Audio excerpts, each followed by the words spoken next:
Hey guys, welcome to the video. My name is Yash Mehta and in this video we are going to build our first React app. तो आइए सबसे पहले हम इस video का agenda जान लेते हैं कि हम इस वीडियो में क्या करने वाले हैं। तो सबसे पहले तो हम इस वीडियो में हमारा डेवलपमेंट इन्वायरमेंट सेटअप करने वाले हैं। फिर हम जानेंगे रिएक्ट ऐप के फोल्डर स्ट्रक्चर को और फिर हम एक सिंपल काउंटर ऐप बनाने वाले हैं जिससे आप फेमिलियर हो जाएंगे कि रिएक्ट की ऐप कैसे बनाते हैं। तो आइए सबसे पहले जानते हैं कि हम रिएक्ट का डेवलपमेंट इन्वायरमेंट को कैसे सेटअप कर सकते हैं। तो सबसे पहले तो हमें जाना है node.js.org वेबसाइट पर और यहाँ से हमें इंस्टॉल करना है Node.js। Node.js इंस्टॉल और डाउनलोड होने के बाद हमें जाना है हमारे कमांड प्रॉम्प्ट या टर्मिनल पर और वहाँ पे हमें सिंपली लिखना है npm install -g means globally create react app. तो ये हमारे लिए क्रिएट रिएक्ट ऐप नाम का पैकेज इंस्टॉल कर देगा हमारे सिस्टम में, जिसके थ्रू हम रिएक्ट ऐप को बना पाएंगे। इसके इंस्टॉल होने के बाद हम लिखेंगे npx क्रिएट रिएक्ट ऐप और फिर हम यहाँ पे ऐप का नाम लिख देंगे, जैसे कि यहाँ पर हम लिख रहे हैं काउंटर ऐप। और फिर हम जैसे ही इंटर दबाएंगे तो ये हमारे लिए रिएक्ट ऐप को क्रिएट कर देगा। अब क्योंकि हमारी ऐप क्रिएट हो चुकी है तो हम सिंपली हमारे विजुअल स्टूडियो कोड को खोल लेंगे। अगर आपके पास विजुअल स्टूडियो कोड नहीं है तो आप सिंपली उसकी वेबसाइट पर जाकर उसे इंस्टॉल कर सकते हैं। तो अगर अब हमें हमारी ऐप को हमारे विजुअल स्टूडियो कोड में खोलनी है तो हम सिंपली यहाँ पर ओपन पर क्लिक करेंगे और उस फोल्डर में चल जाएंगे और उस फाइल को ओपन कर लेंगे, या फिर आप सीधा ड्रैग एंड ड्रॉप भी कर सकते हैं। तो मैं अपनी ऐप को यहाँ पर खोल लेता हूँ। तो आइए जानते हैं अब हमारी ऐप का फोल्डर स्ट्रक्चर। फोल्डर स्ट्रक्चर में सबसे पहले हमें दिखाई देगा node modules folder. Node modules folder अभी हमारे काम का नहीं है, इसलिए अभी हम इसमें कुछ भी चेंजेस नहीं करने वाले हैं। इसके अंदर बेसिकली जो भी हम पैकेजेस हमारी ऐप के अंदर इंस्टॉल करते हैं उनकी सारी डिपेंडेंसीज इस नोड मॉड्यूल फोल्डर में आती है। सेकेंड फोल्डर होता है हमारा पब्लिक फोल्डर। पब्लिक फोल्डर हमारी पूरी ऐप का एंट्री पॉइंट होता है। इसके अंदर एक फाइल होती है index.html। index.html के अंदर ये जो रूट नाम का एलिमेंट है, इसके अंदर हमारी पूरी ऐप रेंडर होती है। इस index.html में अगर हमें बूटस्ट्रैप या फिर font awesome etcetera libraries add करनी है तो हम इस फाइल के अंदर यहाँ पर लिंक्स उनकी ऐड कर देते हैं। उसके बाद हमारा थर्ड फोल्डर आता है सोर्स फोल्डर। सोर्स फोल्डर हमारी ऐप का सबसे मेन पार्ट होता है। इसी के अंदर हम सारे कंपोनेंट्स क्रिएट करते हैं और इसी के अंदर हम हमारा सारा कोड भी लिखते हैं। इसके अंदर सबसे पहली फाइल होती है index.js। इसके अंदर ऐप नाम का कंपोनेंट रेंडर हो रहा होता है और आप जैसे देख सकते हैं हमने पब्लिक फोल्डर में देखा था एक रूट नाम का एलिमेंट, उसे इन्होंने यहाँ पर गेट एलिमेंट बाय आईडी कर रखा है और उसी के अंदर जो भी हम ऐप के अंदर कोड लिखेंगे वो जाने वाला है। उसके बाद सेकेंड फाइल होती है app.js फाइल। app.js फाइल के अंदर हम हमारे सारे कंपोनेंट्स को रेंडर करवाते हैं। आइए अब हमारी ऐप को हम रन कर लेते हैं। रन करने के लिए सिंपली आप टर्मिनल खोल लीजिए विजुअल स्टूडियो कोड में और हम यहाँ पर सिंपल लिखेंगे npm स्टार्ट। तो ये हमारी ऐप को हमारे ब्राउज़र में स्टार्ट कर देगा। अब देखिए हमारी ऐप हमारे ब्राउज़र में स्टार्ट हो चुकी है। ये एक बॉयलर प्लेट ऐप है जो हमें डायरेक्ट मिलती है क्रिएट रिएक्ट ऐप से ही। इसके अंदर जो भी बॉयलर प्लेट कोड लिखा है उसे हम यहाँ से हटा सकते हैं। ये ऐप वाली फाइल में से हमने इस कोड को हटा दिया। तो जैसे ही हम इस कोड को हटाते हैं तो आप देख सकते हैं कि यहाँ पे सब कुछ ब्लैंक हो गया है। अब हम एक सिंपल काउंटर ऐप को क्रिएट करेंगे। उससे पहले हम देखते हैं कि जो सेटअप test.js है ये टेस्ट फाइल है। इसका अभी हमें कोई काम नहीं है तो इसे हम डिलीट कर सकते हैं। तो आप इसको सिंपली डिलीट कर दें। सेकेंड इसमें एक logo.svg नाम की एक फ़ाइल है जिसके अंदर वो लोगो था रिएक्ट वाला, उसे भी हम डिलीट कर सकते हैं क्योंकि उसे भी हमें कोई यूज़ नहीं लेना है। सेकेंड फाइल है test.js, इसे भी हम डिलीट कर सकते हैं, ये भी हमारे काम का नहीं है। अब जो जितने भी हमारे इम्पोर्टेंट फाइल्स है वो अब यहाँ पर रह चुकी है। एक फाइल है app.css। इसके अंदर जो app.js नाम की फाइल है इसकी सारी स्टाइलिंग इस app.css में होगी। जैसे कि आप देख सकते हैं हमने इसे यहाँ पे इंपोर्ट भी कर रखा है। ये इंपोर्ट हम हटा देते हैं और इसे हमने यहाँ पे इंपोर्ट कर रखा है।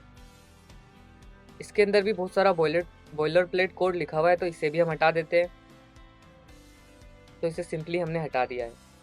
अब हमें क्योंकि एक काउंटर ऐप बनानी है तो हम सिंपली एक h1 टैग लगाएंगे और इसके अंदर लिख देंगे काउंटर। तो देखिए ये काउंटर यहाँ पर लिखा हुआ आ गया है, लेकिन इसमें एक पहले से थोड़ी सी मार्जिन है, तो इसको हटाने के लिए हम index.css फाइल में जाएंगे और यहाँ पे होल ऐप की जो मार्जिन है उसको 0 कर देंगे, मार्जिन और पैडिंग को 0 कर देंगे। तो जैसे हमने इसको मार्जिन और पैडिंग को 0 किया तो देखिए वो जो मार्जिन आ रही थी वो हट गई। अब हम इसमें दो बटन्स क्रिएट करेंगे। दो बटन्स इसलिए क्योंकि एक बटन तो हमें काउंटर को इंक्रीज करने में हेल्प करेगी और सेकेंड बटन हमें काउंटर को डिक्रीज करने में हेल्प करेगी। तो इसमें सिंपली हम लिख देते हैं इंक्रीज, इंक्रीज और एक प्लस लगा देते हैं।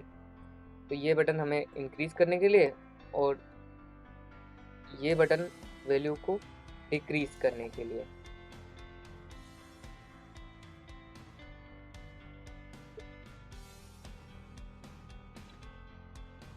अब क्योंकि हमें इसे थोड़ा सा स्टाइल करना है तो हम सिंपली हमारी app.css फाइल में जाएंगे और यहाँ पर हम .app से जो हमारा ऐप वाला डिव है उसे सेलेक्ट कर लेंगे और इसमें हम करेंगे डिस्प्ले फ्लेक्स।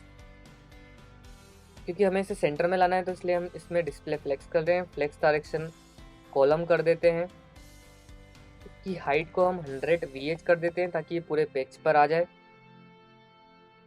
और इसका जो अलाइन आइटम है, क्योंकि हमें इन्हें सेंटर में लाना है तो हम इसको अलाइन सेंटर कर देंगे और जस्टिफाई कंटेंट भी सेंटर कर देंगे ताकि ये सब कुछ सेंटर में आ जाएगा। अब देखिए जैसे ही मैंने इसको रीलोड किया तो ये सारी चीज़ें हमारी सेंटर में आ गई है।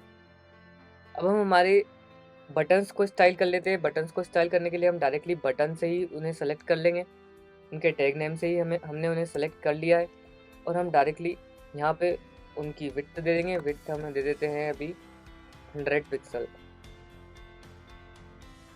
अब देखिए उसकी विड्थ 100 पिक्सल हो गई है। मार्जिन टॉप 10 पिक्सल दे देते हैं और मार्जिन बॉटम 10 पिक्सल दे देते हैं। इसका कर्सर पॉइंटर दे देते हैं ताकि जब हम इस पर पॉइंट करेंगे तो ये कर्सर पॉइंट करेगा उसको। सेकंड इसका कलर, इसका बैकग्राउंड कलर हम डाल देते हैं येलो ग्रीन। तो देखिए इसका कलर भी चेंज हो गया। अब इसमें ये काली सी बॉर्डर आ रही है तो हम इसे भी हटा सकते हैं, सिंपली लिखेंगे बॉर्डर नन और इसमें थोड़ी सी पैडिंग दे देते हैं ताकि ये थोड़ी अच्छी दिखे। हमने इसको पैडिंग दे दी 20 पिक्सल की। तो देखिए हमारी बटन्स बड़ी हो गई। इसमें हम थोड़ा सा बॉर्डर रेडियस भी दे सकते हैं ताकि ये थोड़ी अच्छी दिखने लग जाए। तो हमने बॉर्डर रेडियस 10 पिक्सल दे दिया है। अब जब हम इस पर होवर करेंगे तो थोड़ा सा होवर इफेक्ट भी आना चाहिए जिससे हमारी बटन्स अच्छी लगे, इसलिए हम उसमें होवर कर देते हैं।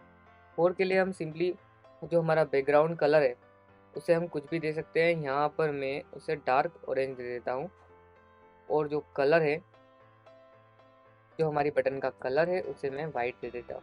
सॉरी, हमारे जो बटन का टेक्स्ट कलर है उसे मैं वाइट दे देता हूँ। देखिए ये जैसे हम होवर करेंगे तो यहाँ पर कलर चेंज हो रहा है। अब क्योंकि हमारी ऐप की स्टाइलिंग हो चुकी है तो अब हम हमारी ऐप में फंक्शनलिटी डालना चाहते हैं। फंक्शनलिटी डालने के लिए सबसे पहले हमें दो फंक्शन बनाने पड़ेंगे। पहला फंक्शन होगा जिसके थ्रू हम हमारे काउंटर को इंक्रीज करेंगे और सेकेंड फंक्शन होगा जिसके थ्रू हम हमारे काउंटर को डिक्रीज करेंगे। तो आइए हम सबसे पहले दो एरो फंक्शंस बना लेते हैं। तो पहला फंक्शन का नाम मैं दे देता हूँ इंक्रीज काउंटर, जो कि होगा एक एरो फंक्शन, इसमें हम अभी कोड लिखेंगे। सेकेंड फंक्शन होगा हमारा डिक्रीज काउंटर, जिसके थ्रू हम हमारे काउंटर की वैल्यू को डिक्रीज करेंगे। तो ये हमारा बन गया डिक्रीज काउंटर फंक्शन। अब क्योंकि हमारा फंक्शंस तो बन गया है, अब हमें कोई वैल्यू चाहिए होगी जिसकी वैल्यू हम इंक्रीज या डिक्रीज करेंगे, जिसकी स्टेट को हम बटन्स की क्लिक पे चेंज करेंगे। तो स्टेट चेंज करने के लिए हम यूज़ करते हैं यूज स्टेट हुक का। यूज स्टेट हुक को आप यहाँ पर इंपोर्ट कर सकते हैं।